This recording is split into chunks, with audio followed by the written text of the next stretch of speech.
And now, Fastened Like Nails with Dr. Mark Hamby.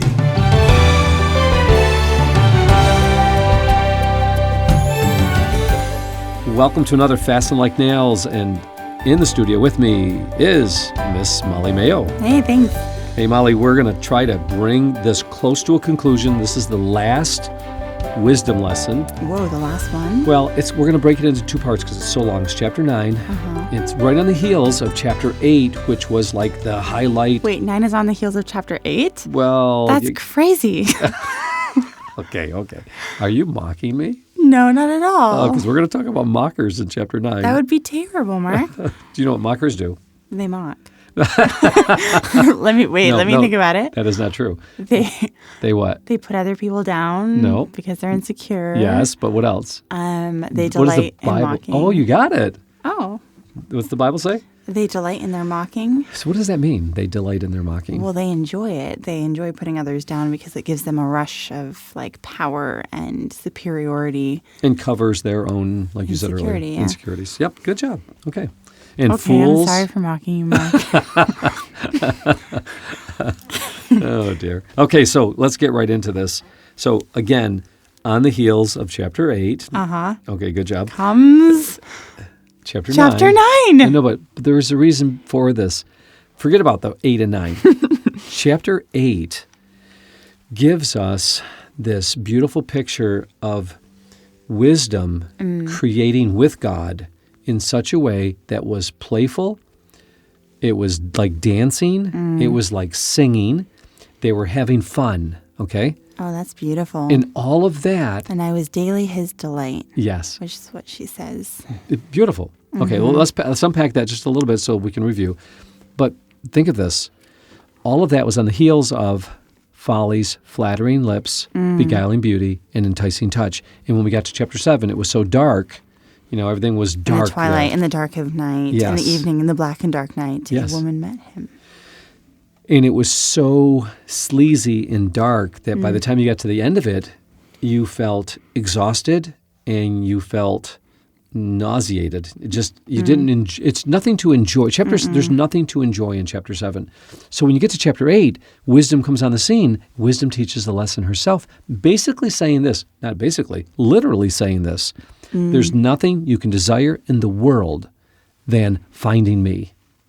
Okay? So chapter 8 brings the reward and the motivation of why we should go all out to seek for wisdom with all our hearts, to seek her more than hidden treasure, more than silver and gold. And what does chapter 2 say? Then you'll understand the fear of the Lord, find the knowledge of God, and knowledge will become pleasant to your soul. And Molly, when knowledge becomes pleasant to someone's soul, they're unstoppable. They want to learn about everything. And as they start gaining, they have an accumulated effect of knowledge in their lives. And that accumulated effect, as you grow as a young woman, as you start growing and seeking wisdom and you start gaining knowledge, that in every area, as knowledge becomes pleasant to your soul, in every area, art, landscaping, culinary, horticulture, literature, science, is you start gaining that knowledge in all those different areas. You start gaining an accumulated effect of knowledge, which will help you become the writer that God has designed you to become. The accumulated effect of knowledge. Yeah. That's cool. Yeah. So when we come to chapter 9, after that amazing chapter 8, where wisdom presents herself saying, like, what did you quote earlier? You quoted it in chapter 8.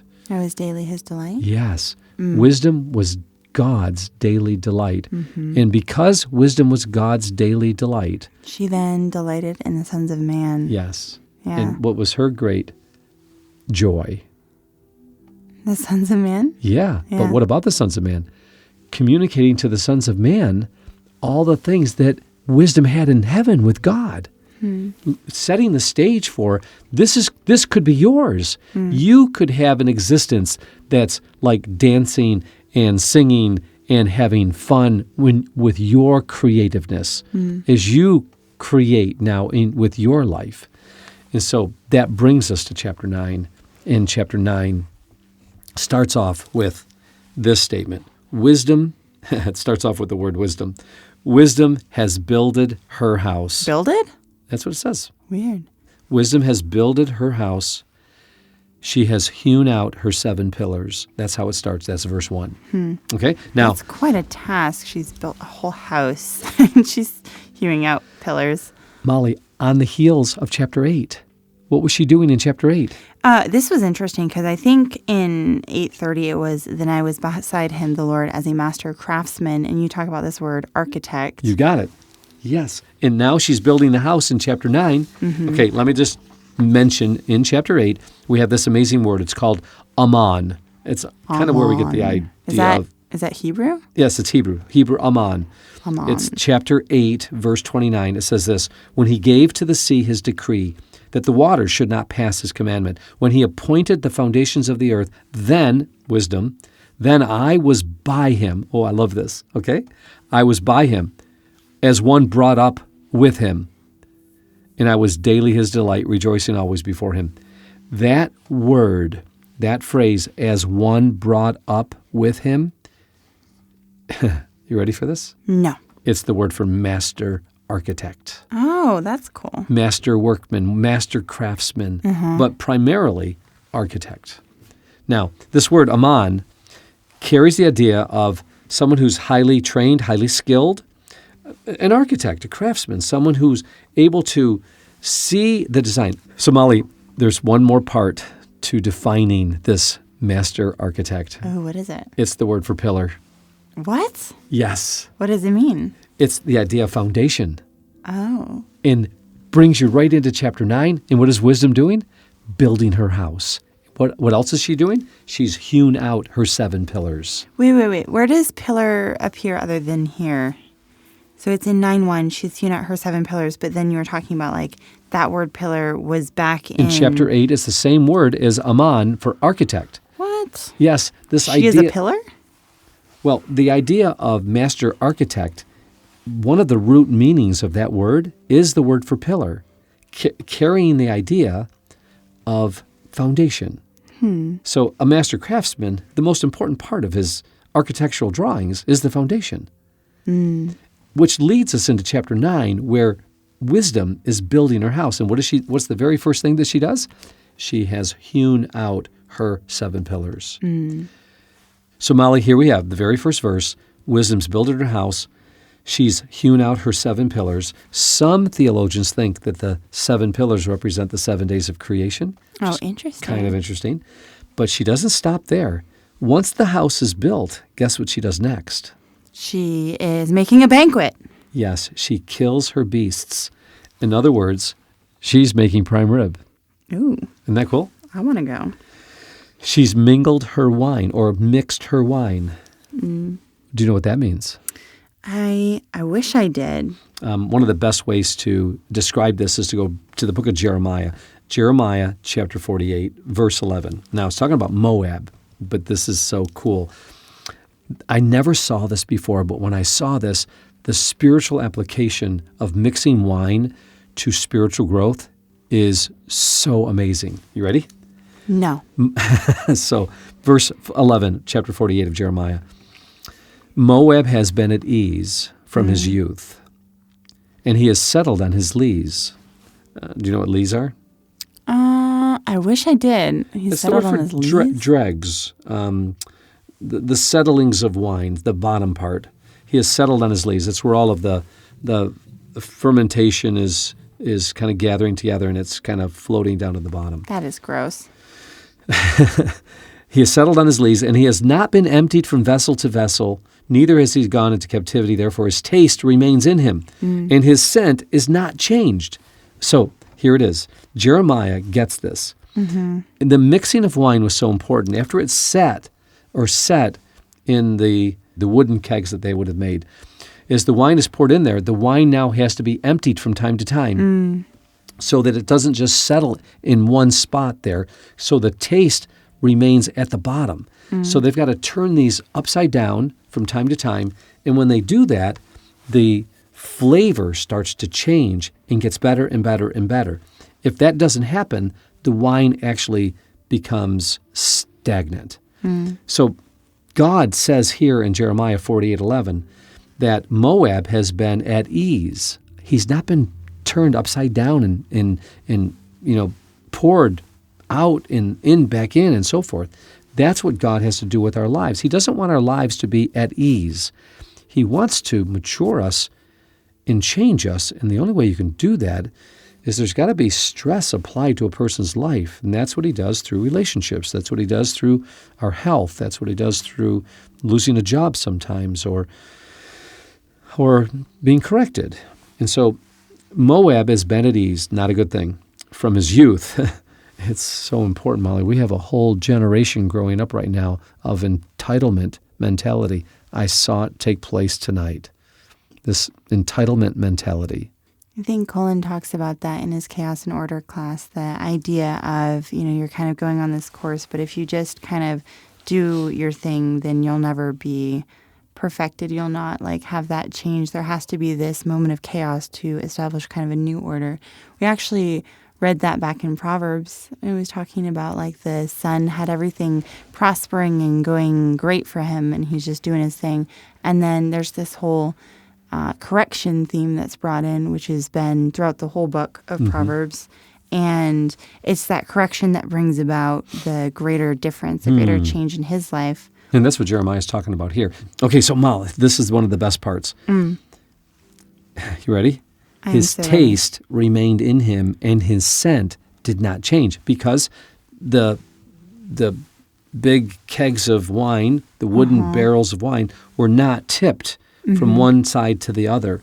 And so that just stayed stagnant at the bottom. Then it says this, "Therefore, behold, the days come, saith the Lord." This is Jeremiah 48:12. "Therefore, behold, the days come, saith the Lord, that I will send unto him wanderers, that shall cause him to wander, and shall empty his vessels and break their bottles." Oh, wow. He's going to be completely emptied out. Yeah. And He wouldn't surrender to being tipped. mixed or Yes. tipped or whatever. Mixed. So now the Lord's going to break him. Yes. That's crazy. So back to Proverbs 9, and what is wisdom doing? She's mixing her wine. There's a spiritual application there. The mixing of the wine That's represents wisdom's activity, not just in making wine, but she understands the necessity of changing our lives. And how does she change our lives? Watch what she does next. This is actually really cool to read. We've been working on the latter end of 9, the way of folly. So now right now we're in the way of wisdom. And it's really surreal to kind of be reading and walking through this with you after having the perspective of what folly offers and where she is, because there's so much comparison and contrast that my mind's starting to get ignited a little bit just reading here, where wisdom's offering things that you don't see in Folly's table. No. And you're seeing there's just this rich metaphor and allegory, and it's stunning. But we'll get to Folly later. And again, notice wisdom is building her house. And what does she do next? She's hewn out her 7 pillars. So there's a spiritual application, there's a literal application. What is she doing in our lives? She's building our house. Well, I even wonder when slaughtering the meat, that Folly later on, she doesn't even have meat to offer. I wonder if there's something about the sacrifice there. I don't know. Absolutely. But there's Okay, let's look at it. Let's look at it closely. Watch this. She's killed her beasts, and she's literally, I don't know if you know what it's like to kill a beast, kill an animal. I don't. And then skin it, you gut it, you do all those things, then you have to quarter it, and then you put it on a spit, get the fire going. I'll never forget my graduation. We cooked a pig, and we were going to have bacon and pork, and it was a pig roast, right? We started at 6:00 in the morning, and it wasn't ready until 8:00 that night. I bet it was delicious. You know what? I wasn't that thrilled about it. I kept looking for the bacon, and all I saw was this white fat all over the place. So it wasn't the greatest. I don't think it was worth it. We could have used some wisdom in that one, huh? Yeah, but the amount of time that it takes to actually kill an animal, skin it, gut it, quarter it, and make it ready for the table, it's a lot of work. Notice who's doing all the work. She has hewn, she has slaughtered, she has mixed, she has also furnished her table. She's doing it all. Do you know why? That's really beautiful. Because, that's kind of what God did with Jesus, where he sent Jesus down and Jesus is doing all these things. There's this beautiful, intimate relationship that he's having with us. I don't know, that's kind of crazy that it's not just she could have gotten her maidens to do that, or Jesus could have gotten someone else to go out and do all this stuff. But he's no. And that's why we see him washing the feet of the disciples. He didn't have to do that. For sure he didn't have to do that. He's creator God. But that's the way of the Lord. It's got this huge servant mentality. It's so surreal. Not only that, but it's not of works of our righteousness that we're saved. It's through his love and sacrifice that we're saved. He does it all. He did it all, right? So that at the end, it's not by our works. For by grace are you saved through faith. And that not of yourself. It's what? A gift of God, not of works, lest any man should do what? Boast. Yeah, for we are his workmanship or masterpiece. Yes, master craftsmanship. We are his workmanship, created in Christ Jesus, that we might do what? Good work. Yeah, so that now we go out and do the work that wisdom, Jesus, God was doing. That's beautiful. Yeah, it's so amazing. Okay, chapter 9. Wisdom does all the work, and now she's going to invite people to come. Ooh. The invitation. She sends out her maidens.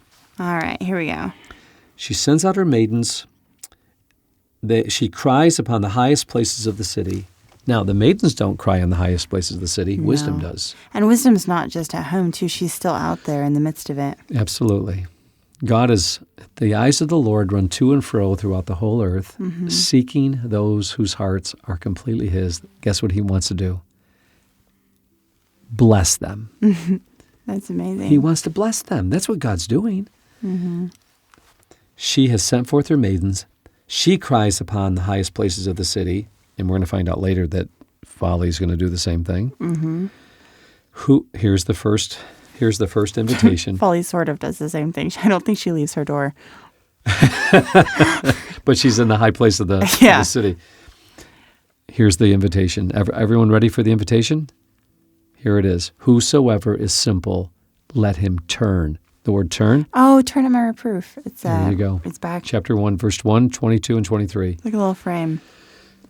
Yes, it's framing chapters 1 and chapter 9. Turn.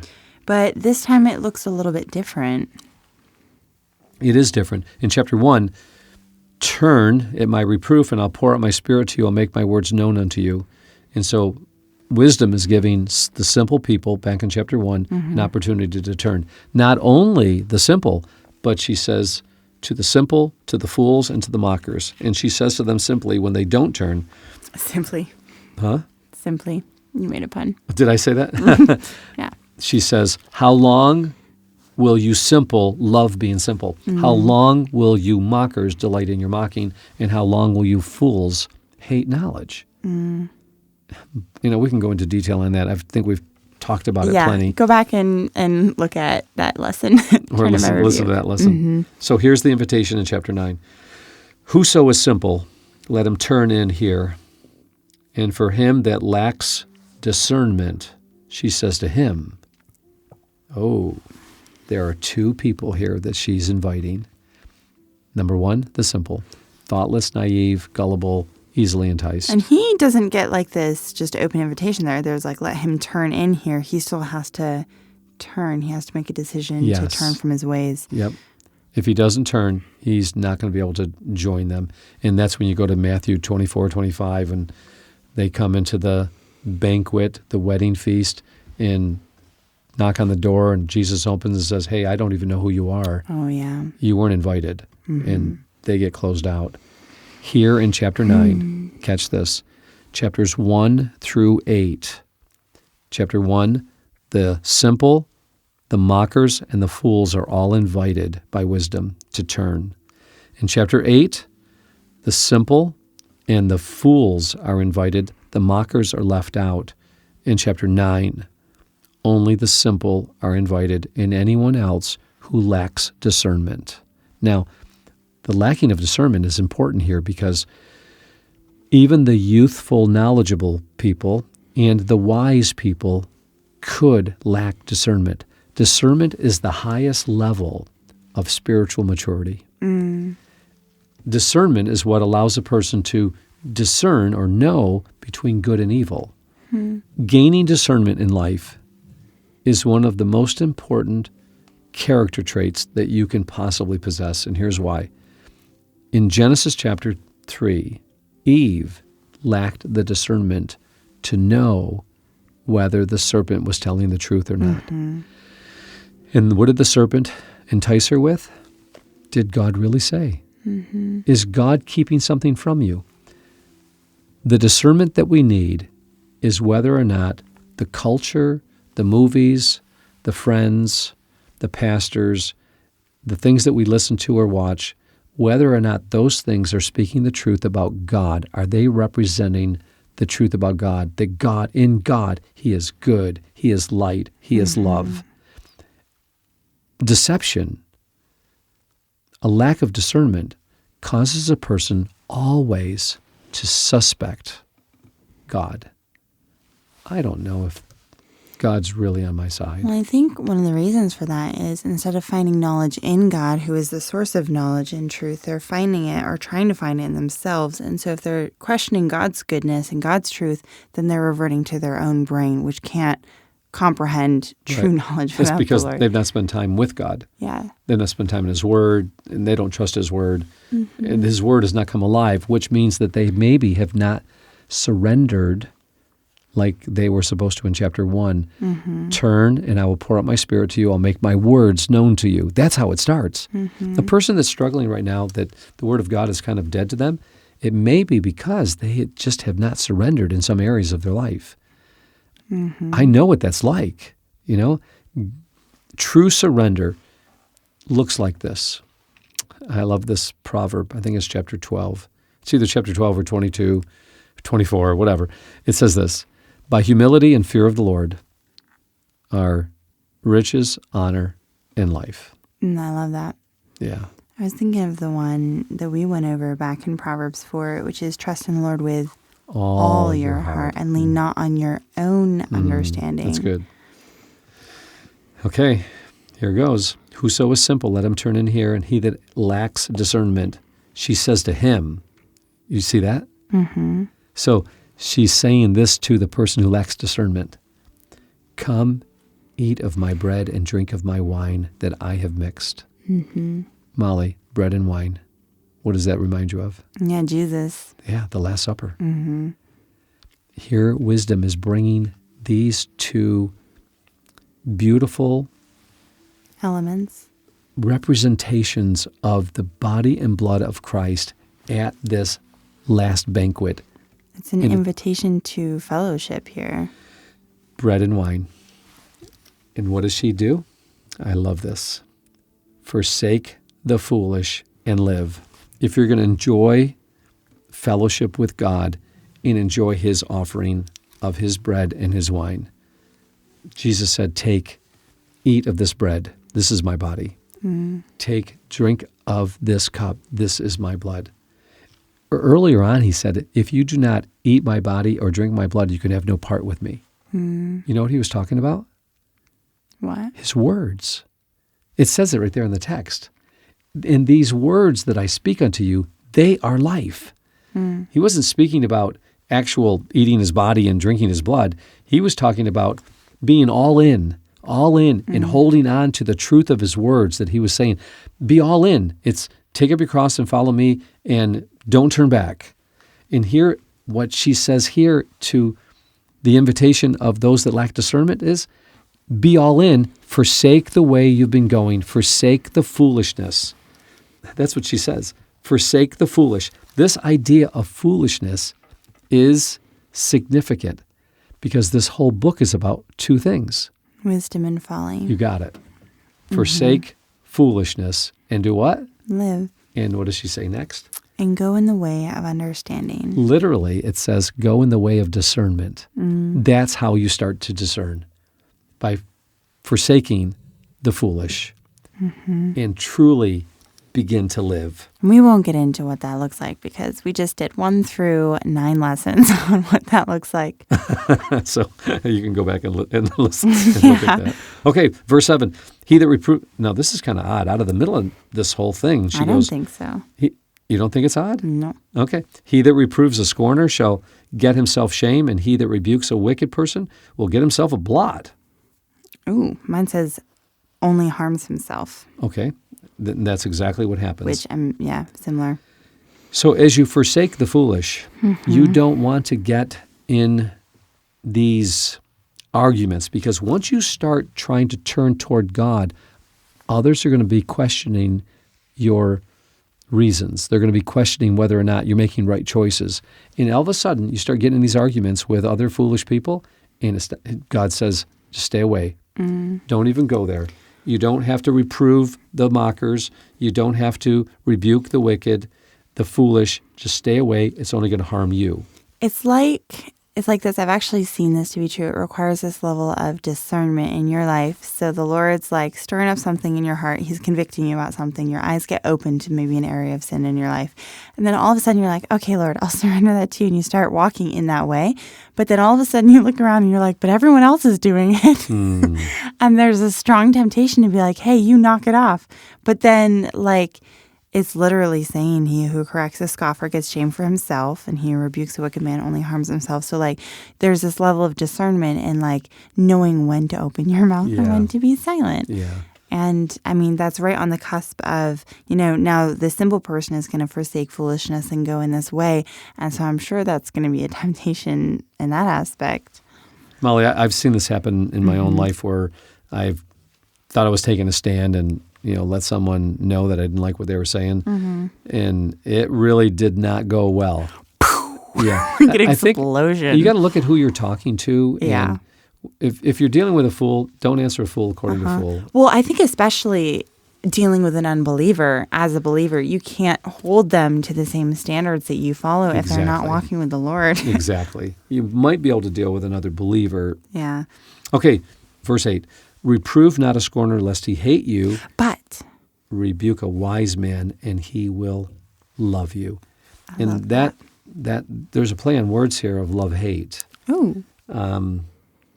Verse 9, give correction to a wise man, and he will be yet wiser. Teach a just man or a righteous man or a straight man, and he will increase what? Learning. There you go. So one of the keys to this whole book of Proverbs and these 12 lessons is how well you accept correction. Yeah. Guess how many times it appears? 14 times. That's crazy. In the first 9 chapters. 9 chapters. Wow. Yeah. That's crazy. 14 times.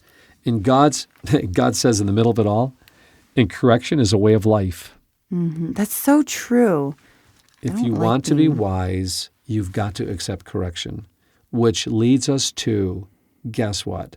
The very center of chapter 9. Now, what we're going to do is we're going to end here, and then we'll do another broadcast on the second part. Oh, the way of falling. Yes. This first part is the way of wisdom. The second part is the way of folly. Oh, I'm so excited. But then right in the center, can we tell them the center verse? Let's do it right now. Yes. The fear of the Lord is the beginning. Well, so before I say it, so those that are listening, I want you to insert Use your thinking the word. brains. Okay. The fear of the Lord is the beginning of? Knowledge. We learned that back in the first couple chapters. Chapter 1, verse 7. Fear of the Lord is the beginning of knowledge. But here in chapter 9, verse 10, the fear of the Lord is the beginning of wisdom. Oh. And the reason why is that it has taken the Father these 9 chapters, these 12 lessons, to teach his Son so that he could get to the place of wisdom. And the knowledge led to Yes. wisdom. Becoming a 'cause wise that's what knowledge son. does. You got it. So here we go. The fear of the Lord is the beginning of wisdom. You don't become wise overnight. It took him 12 lessons throughout probably his childhood and his young adult life to reach this level. Mm-hmm. And when he does, it says this: the fear of the Lord is the beginning of wisdom, and the knowledge of the Holy One is discernment. Now, guess what words you have here? You have wisdom, knowledge, and discernment. The same three words that you have in chapter 1. Oh, that's lovely. This book opens and closes with knowledge, wisdom, and discernment. The three main characteristics that we need to grow in if we're going to be effective for the Lord. Now, what does it mean by and knowledge of the Holy One is discernment? Who is this Holy One? Well, you'd think like God because it's capitalized in my Bible. But only God is holy. So knowledge of the Holy One. Who is the Holy One? There's no question. Yes. Jesus. Yeah, absolutely. Who else could it be? The whole Bible is written about Jesus. Yeah. Jesus is at the center of all things. He was the creator. But you say, wisdom was the creator. Well, the Bible says that. It does. But Jesus was the wisdom of God. Wisdom is not a fourth part of the Godhead. Wisdom is, Jesus is wisdom, the voice of wisdom. So here wisdom says, I love this, the fear of the Lord is the beginning of wisdom, and knowledge of the Holy One is discernment. How you discern between good and evil is when you know Christ and you've grown in him and you have developed and cultivated a relationship with him because you know his word. And as you know his word, you become more discerning. And as you become more discerning, you start thinking like him. You start acting like him. And you start to have the same desires that he has. And you start to hate the things that he hates and Love the things that he loves. And this is the centerpiece of wisdom, to know who Jesus really is. He is God, the Holy One. You've been listening to Fastened Like Nails, a presentation of Lamplighter Ministries. Our mission is to make ready a people prepared for the Lord by building Christ-like character, one story at a time. To learn more about our family collection of rare books, dramatic audios, or guild programs, visit lamplighter.net. To hear more podcasts, search for Fastened Like Nails wherever you listen to podcasts.